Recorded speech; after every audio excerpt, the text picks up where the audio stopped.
तो आगे है व्यायोग। ये व्यायोग भी एक रूपक का भाग है, रूपक के अंतर्गत आता है। मतलब इसकी कथा वस्तु कैसी होनी चाहिए। अगर प्रख्यात कथा वस्तु है, एक प्रकार से उद्धत अर्थात अहंकार युक्त वचनों को बोलने वाला अगर नायक है, तो ये भी एक प्रकार का व्यायोग के अंतर्गत आ जाएगा, मतलब रूपक के अंतर्गत आ जाएगा। नाटक इत्यादि में तो नहीं आएगा, व्यायोग अलग से आ जाएगा।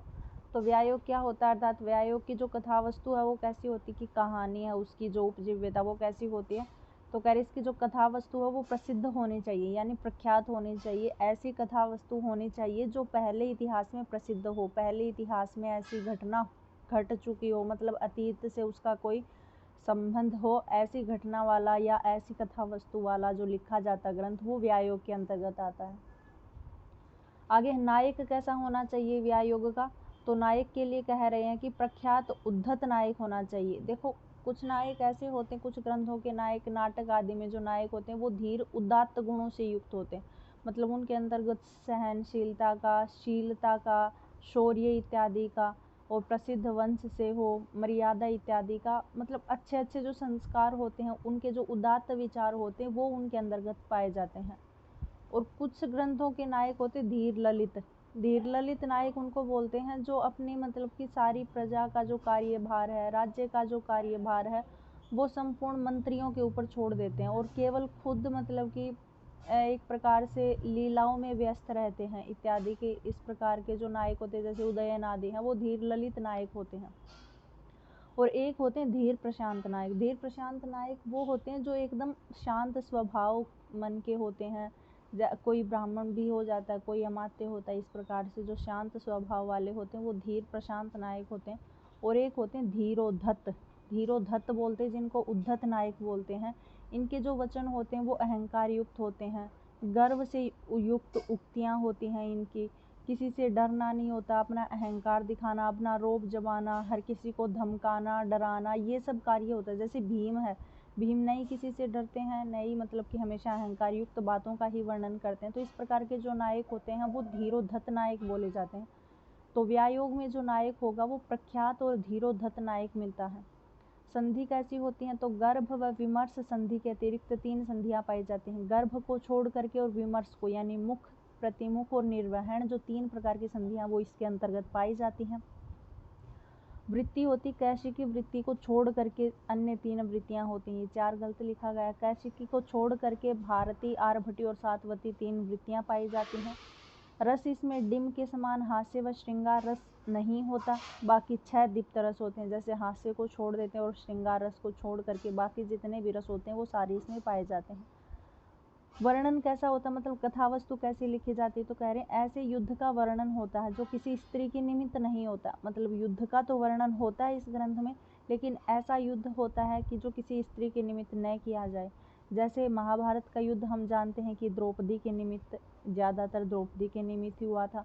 अगर रामायण को देखें तो सीता के निमित्त। तो मतलब स्त्रियों कई युद्ध ऐसे होते हैं जिसमें कारण स्त्रियां बनती, लेकिन यहाँ जो कथा वस्तु आएगी वो ऐसी कथा वस्तु नहीं होगी कि जिसमें युद्ध का वर्णन तो होगा लेकिन वो स्त्री से निमित्त नहीं होगा। अंक कितने होते हैं, नाटक इत्यादि की तरह, मृच्छकटिकम इत्यादि की तरह इसमें भी अंक होते हैं, लेकिन इसमें एक ही अंक होता है। एक दिन का चरित्र दिखाया जाता और एक ही अंक होता है। मतलब एक दिन का चरित्र दिखाएंगे, एक दिन की कोई पीछे ऐसी घटना हुई है जो एक ही दिन की हुई है, उसी को निरूपण करने वाला एक ही अंक इसमें पाया जाता है। पात्रों का आधिक्य कैसा होता है, तो इसमें पुरुष पात्रों की अधिकता होती है, महिला पात्र इत्यादि नहीं मिलते हैं इसमें इतने। उदाहरण जैसे सौगंधिका हरण इसका उदाहरण माना जाता है। आगे है समवकार। समवकार कैसा रूपक है, तो कह रहे नाटक आदि के समान है। जैसे नाटक की कथा वस्तु मतलब एक प्रकार से प्रख्यात होती है, उसी प्रकार से समवकार की जो कथा वस्तु होती है वो प्रसिद्ध होती है। संधि इसमें विमर्श को छोड़ करके बाकी चारों संधियां होती हैं। केवल मात्र अवमर्श बोलते हैं, जिसे अविमर्श भी बोल देते हैं। चौथी संधि को छोड़ करके मुख, प्रतिमुख, गर्भ और उपसंहृति, ये 5 प्रकार की अनिर्वहन नाम की संधि, चारों संधियां मिलती हैं। नायक इसमें 12 प्रकार के नायक होते हैं। इसमें देव भी होते हैं, दानव, राक्षस, पिशाच इत्यादि, मतलब जहाँ देवताओं और राक्षसों का युद्ध चल रहा होता है इस प्रकार की कथा वस्तु होती है। तो 12 प्रकार के इसमें नायक होते हैं। रस इसमें वीर रस होता है, वीर रस की प्रधानता दिखाई जाती है, बाकी कोई रस नहीं होता है। अंक, इसमें 3 अंकों में इसकी कथा वस्तु समन्वित की जाती है, मतलब इसकी जो कथा वस्तु लिखी जाएगी वो 3 ही अंकों में आनी चाहिए। अर्थ प्रकृति, इसमें बिंदु को छोड़ करके बाकी सारी अर्थ प्रकृतियाँ ही होती हैं। अर्थ उपक्षेपक की बात करें तो प्रवेशक को छोड़ करके यहाँ अन्य सारे प्रवेशक पाए जाते हैं। और वृत्ति, यहाँ कैशिकी वृत्ति को छोड़ करके, क्योंकि कैशिकी वृत्ति आएगी तो श्रृंगार रस आएगा, बल्कि यहाँ तो वीर रस की प्रधानता है, इसलिए कैशिकी वृत्ति को छोड़ करके इसमें भारती, सातवती, आर्भटी इत्यादि वृत्तियों का वर्णन पाया जाता है। उदाहरण है समुद्र मंथन। समुद्र मंथन आपको पता ही है, देवताओं और राक्षसों दोनों के बीच में हुआ था, वीर रस से प्रधान था, तो इसलिए इसमें इसका उदाहरण ये बन जाएगा। आगे है विधि। विधि किसे कहते हैं तो कह रहे संधि और अंक भाण के समान होते हैं। देखो भाण में क्या था, भाण में एक ही अंक था, तो मुख और निर्वहन संधियां थी और एक ही अंक था। उसी प्रकार से विधि जो होता है उसमें भी एक अंक पाया जाता है और मुख और निर्वहन नाम की 2 संधियां होती हैं। वृत्ति, इसमें कैशिकी वृत्ति होती है, सीधी सी बात है, जहाँ कैशिकी वृत्ति ही आ गई तो सीधी सी बात है श्रृंगार रस प्रधान होगा, तो इसमें रस होता है वो श्रृंगार रस होता है। और उदाहरण है वकुल विधि और इंदुलेखा, इसकी उदाहरण है। आगे है उत्सृष्टिकांक। उत्सृष्टिकांक को हम केवल अंक से भी बोलते हैं कि अंक नाम का एक रूपक है, या सीधा ऐसा भी बोल देते हैं उत्सृष्टिकांक। तो अंक या उत्सृष्टिकांक दोनों बात एक ही है। इसमें जो कथा वस्तु होती है वो प्रसिद्ध होती है, इतिहास प्रसिद्ध कथा वस्तु होती है। और रस, इसमें अंगी करुण रस होता, बाकी सारे रस भी होते, लेकिन अंगी अर्थात जो प्रधान रस होता, जो प्रमुख रस होता है, प्रमुख रस का जो वर्णन होता है वो करुण रस होता है। नायक, इसमें साधारण जननायक होता है, मतलब कोई देवता नहीं होता, कोई दानव नहीं होता, कोई दिव्य पुरुष भी नहीं होता है, कोई धीरोदात, धीरोधत इस प्रकार का नायक नहीं होता। इसमें केवल एक सामान्य मनुष्य, साधारण मात्र मनुष्य इसका नायक होता है।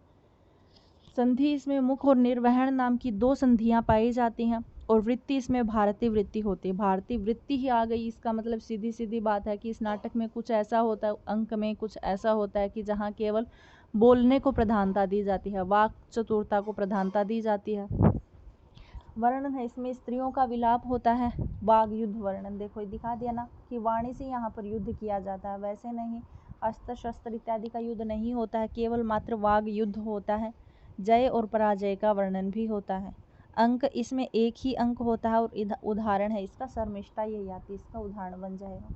अर्थात शर्मिष्ठा ययाति जो लिखा गया है वो एक उत्सृष्टिकांक रूपक है। आगे है 10वां और लास्ट है इहामृग। इहामृग क्या होता है तो कह रहे कथा वस्तु इहामृग की प्रख्यात भी होती है और कवि कल्पित भी होती है। मतलब कुछ कथा वस्तु ऐसी होगी जो इतिहास से ली जाती है और कुछ कथा वस्तु ऐसी होती है जो कवि के द्वारा स्वयं बनाई जाती है। तो दोनों प्रकार के अर्थात मिश्रित कथा वस्तु के अंतर्गत इहामृग नाम का ग्रंथ आता, रूपक आता। और इहामृग में 4 अंक होते हैं, जैसे हर नाटक में हमने देखे हैं, नाटक में 5 से 10 अंक होते हैं, प्रकरण में 10 अंक होते हैं, डिम्ब में 4 अंक होते हैं। इसी प्रकार से इहामृग जो होता है वो उसकी भी जो कथा वस्तु, उस ग्रंथ की कथा वस्तु 4 भागों में ही बंटती है। संधि, इसमें मुख संधि, प्रतिमुख संधि और निर्वहन 3 प्रकार की इसमें संधियां होती हैं। नायक, इसमें नर, देव, नायक इत्यादि इसके नर भी हो सकते हैं, मतलब मनुष्य या देवता इत्यादि इसके धीरोधत नायक होते हैं।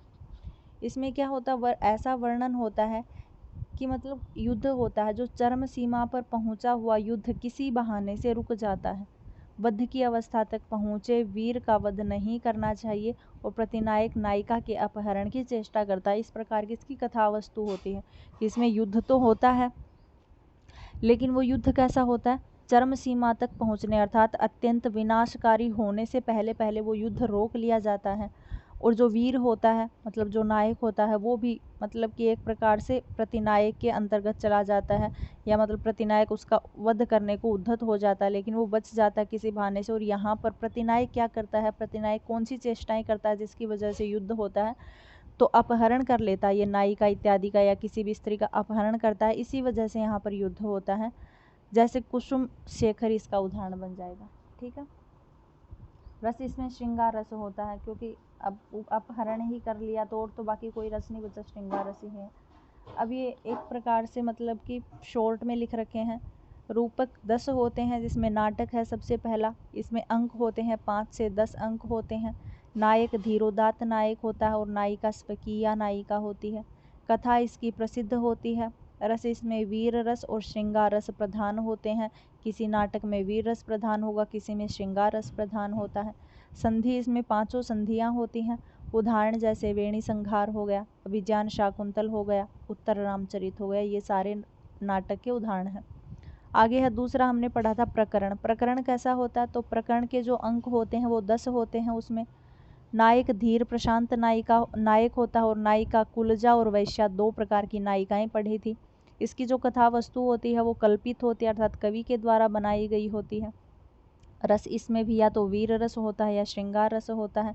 संधि इसमें 5 संधियाँ बताई जाती हैं, मुख, प्रतिमुख, गर्भ, विमर्श और निर्वहन। उदाहरण है इसका मृच्छकटिकम, शारिपुत्र प्रकरण इत्यादि और मालती माधव इसी के सारे उदाहरण हैं। भाण कैसा होता है? तो भाण में 1 अंक होता है। इसमें नायक विट्ट चेट इत्यादि होते हैं और कथा वस्तु इसकी लौकिक अर्थात धूर्त चरित्र वाली होती है।